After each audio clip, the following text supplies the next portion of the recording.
Music by Neha Studio.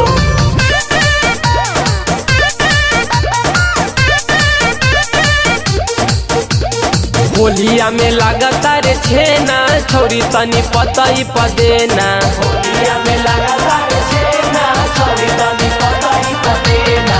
पतई पदेना रे पतई पदेना।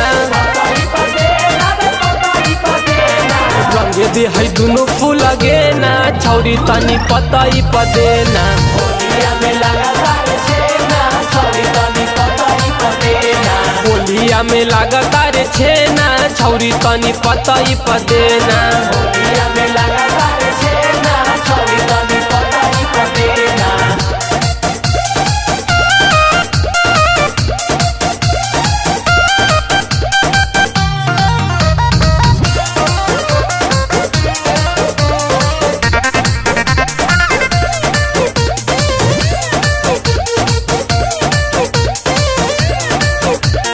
बुढ़ावो जवान का जे छेना तोहर खाता। छेना तो हर खाता हो छेना तो हर खाता। मार्केट में छेना तोहर बहुत बेचाता।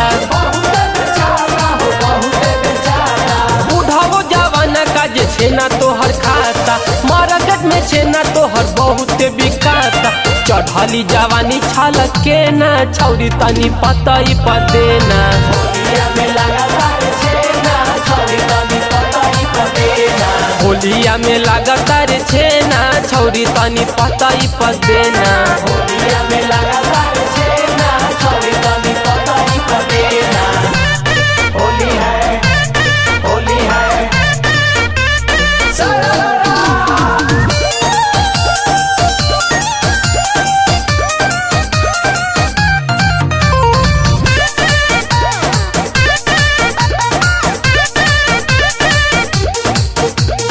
राजकिशोर दे हाथी तोहर कैले दूर गतिया। पहले दूर गतिया हो पहले दूर गतिया। अभिषेक के लागता कि मारल बाटे मतिया।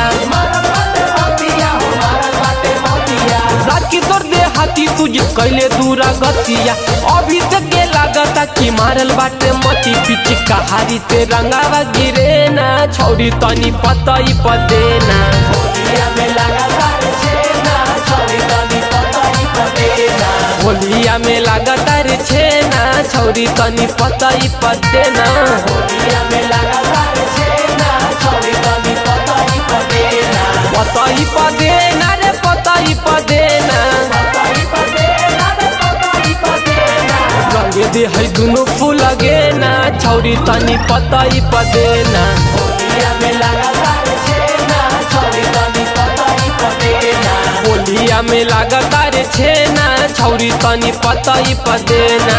होलिया में लागता